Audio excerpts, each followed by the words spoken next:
You are listening to the Self-Trust Solution Podcast with Dawn Leday, episode number 109. Welcome back. Today, I'm thrilled to be joined by Paige Dempsey, a certified life and relationship coach with a passion for helping people create relationships they love. If you're stepping back into the dating world after divorce or a long-term relationship, or simply looking for a fresh perspective, this episode is for you. Paige introduces her gospel of slow dating, an approach that focuses on clarity, self-trust, and the power of discernment. You'll learn how to let go of old patterns, trust your inner wisdom, and navigate dating with intention and confidence. Let's dive in and discover how to build meaningful connections while staying true to yourself. Welcome, Paige. Thank you for having me. I'm excited for our conversation. You specialize in helping people who want to date after divorce or long-term relationships. What do they often come to you with as their biggest challenge? Frustration, not knowing how to get started. Dating's changed a lot, whether you've been married for 20 years or whether you're just coming out of a long-term relationship that's 5 or 6 or 7 years. We are in a new world of dating and the old rules don't apply anymore. So it can be very challenging to know how to work with the dating apps or how to get off the dating apps or how to manage these conversations. So I think a lot of it is just how do I get started? How do I get through the frustration to get to the other side? And like, how do I figure out what I want in dating and relationships? Yes, that makes so much sense. What do you think they're getting wrong in the process and they're figuring it out? I think the number one thing that women in particular get wrong is being reactive to the person that they are connecting with instead of taking ownership of their whole dating experience. I'm in a lot of Facebook groups and work with a lot of people and talk to a lot of people and, he did this, he did that, and he didn't message and, he said this and I got an inappropriate text and I'm like, but you don't have to be in that. You can opt out of that. And women historically are afraid to speak up and say what they want. And so I always teach and have had great success myself when like just being very direct, like this is my intention, this is what I want. Instead of going to the internet and asking people, what do you think or what does think happen? You have to really get a hold of your dating life experience. And then I think the second part of that is knowing what you want and what you're available for. And so, when we were all younger, most women or people who are socialized as women are taught that marriage is the goal.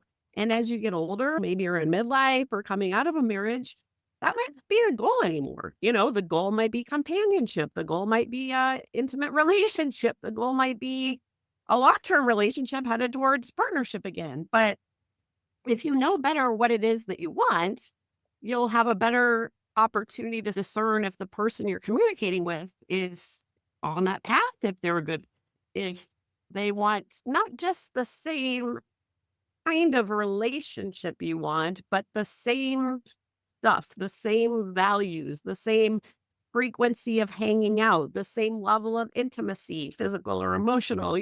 There's just a lot of layers to it, and it just takes time to figure that out. Do you suggest they figure out? I don't know if you encounter this, but often I will have clients that really aren't sure what they want because they maybe haven't asked themselves ever. Yeah, I think that's like not an uncommon thing. A lot of coaches and, therapists figure out what you want, go for what you want. And again, women are really taught from a young age to service other people and what they want, whether it be the PTA, whether it be their kids, whether it be their husband. So I would not be at all surprised if women are feeling like, I don't know what I want, or I don't know exactly what I want. So part number one, like, don't feel bad about that. But part number two is you got to go try it on. I always say you got to get your reps in. And by that, I mean, you got to go dates. You got to go on some bad dates. You got to go on some good dates. You got to get out there and see, do I like a coffee meetup? Do I prefer a happy hour? Do I want to go walking? Going out with dates that aren't great is tremendously good information to point you towards what you're looking for in the dates that are better. I think it just is a process of discernment. I mean, any of us who go out to eat or try a new dessert or go to a restaurant or see a movie, like you just need to try some different things. For me personally, had sushi. I'll eat sushi. Love sushi. Like that's not my first choice when I go out to eat. Yep. It's good information. And so if a group of people are getting together and want to eat sushi, I might say, hey, do they have any other menu items that are mainstream, whatever. So that's not something you should feel bad about. I think you just need to get out there, especially if the last time you dated, you were wearing something like a Spree sweatshirt or met company on your college campus. Like it's just different now. It aligns very much with what we work with in the self-trust lab and goals. We have to try things. We can't go out looking for what we want without trying things. It's like we're trying, like it's just going to come to us. And so there's so much data that can be mined from all experiences where if you do and you don't like, that's useful data. If you do and you do like, that's useful data. It becomes part of the process and the journey that can be enjoyable. Yes, and you used my favorite word. I really talked a lot about data in relationships. Like people get so caught up in, did we fit? Did we not fit? Was there chemistry? Was there not chemistry? I'm like, you don't need to worry about any of that for like at least 90 days. Like you're just collecting data. Like how do they show up? Do they do what they say they're going to do? Are they polite? Did they respond to your text in a timely manner? Like none of the other stuff really matters. And I want to circle back on your, self-trust lab, the work that you do with everybody. The number one other thing that I want women to remember, when I hear women say, I don't want to get hurt, I don't want to get hurt, I don't want to get hurt. It's like, okay, but what's different now? You have the maturity and the wisdom and the coaching and hopefully self-trust to know that you're going to be more discerning about who is in your orbit and how we allow them to treat us from the jump. But B, you have the self-trust to know, hey, when this starts going in a direction that I don't like, I trust that I will stand up for myself, that I will support myself, that I will not outsource my feelings to this other person and allow them free reign to act in a way that's hurtful to me. Yeah, that's what we look for sure, is that you will cultivate that self-trust to know that even if you doubt that in yourself, that it is part of your capability. And I love so much about the, I don't want to get hurt. It's so dismissive of the fact that you have been and you made it through. It's like by saying I don't want to get hurt is almost like saying I can't handle getting hurt. And the truth is you can't. You're an incredible, amazing human who has certainly, as everyone does, is going to experience hurt. And I love the idea, that quote or whatever, that's like, you're not starting over, you're starting from experience. Totally. And I think that's, again, goes back to getting the data and getting the reps. My first time out of the gate when I was separated and divorced and dating, I learned a lot. I had some heartaches and some heartbreaks and some anxiety and some frustration, but every time I've done that, short term, long term, 1 date, 6 months, that's just such good experience. And I want to remind women too that your first person or 2 or 3 or 50 or 100 even, they may not be your person. What you connect with at 35, 45, 55 is different than what you connected with before. So it's going to take some time to reset that expectation of what's good for you now and what's good for you in the future. Yeah, now, instead of comparing to what was, because we evolve, we grow, we change through our experiences and through just how we grow. What are, let's say, 2 to 3 top tips that you give regarding this? A lot of what I've shared already. I think don't be afraid to start. I think there is a little bit of just taking the emotion out of it, which I know sounds contrary to what, again, that we're taught, but we're always taught, oh, and I just met this guy and he just seems perfect for me. I'm like, it's been 2 weeks. We don't know anything about this person. So my number one advice, I call it my gospel of slow dating. We just got to slow it all down. You don't need to know in 5 minutes that this is the man or woman, partner, you're going to spend the rest of your life with. Just be slow, be discerning, be thoughtful about what you're doing. And I'm not, saying don't get excited too soon, but I'm kind of saying don't get excited too soon. But, there's just a bit of time where I can just tell you, the first 3 to 6 weeks are going to be magical. And the next 6 to 12 weeks are going to be not as magical. And then about week 12, you're going to go, oh, wait, he didn't call me back. I thought we are going to have plans this weekend. And so I don't say this in a guard your heart way. And I don't say it in a don't let yourself get hurt way. I have a lot of data that would say you're just meeting new people. And I don't know any other place that women take a relationship, or they shouldn't really, and go, I'm glommed on. This is my person we met 5 minutes ago. You shouldn't really do that at your work.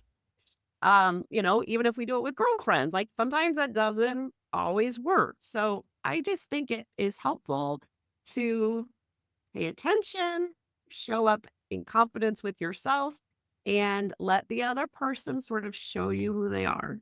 And with begging or pleading or having to explain to them how they should be acting. Mm. Yes. Let the other person show you who they are. Yeah. And my favorite quote, well, there's a lot of favorite quotes, but I will leave everyone with this. I believe it was Elizabeth Gilbert, although I should look it up to be sure. But you got to quit going to the hardware store for milk. Mm. We got to quit going and looking for these deeply emotional relationships with people who aren't serving that, who don't offer that to us. And so if that's what you're looking for, you got to go to the dairy section at the grocery store. No, that sometimes to get to that level, it takes time. So that's where the gospel of slow dating comes in. The gospel of slow dating. It will not steer you wrong, I promise. Great. If you want help applying these tips or are eager to learn more awesome ways to create less frustration and more connection, book a breakthrough call with Paige at PaigeDempseyCoaching.com. Thank you so much for joining us, Paige. Thank you, Dawn. I love the work that you're doing, and keep continuing to help women build up their self-trust. Yes, thank you. We'll look forward to more people having healthy, awesome relationships in 2025 and beyond. Thank you. What will you take away from today's episode? Here are a few highlights that really stood out for me. First is the gospel of slow dating. Paige emphasizes slowing down the dating process to give yourself time to observe and evaluate potential partners. Rushing only leads to missed opportunities for authentic connection. Second is that clarity creates confidence.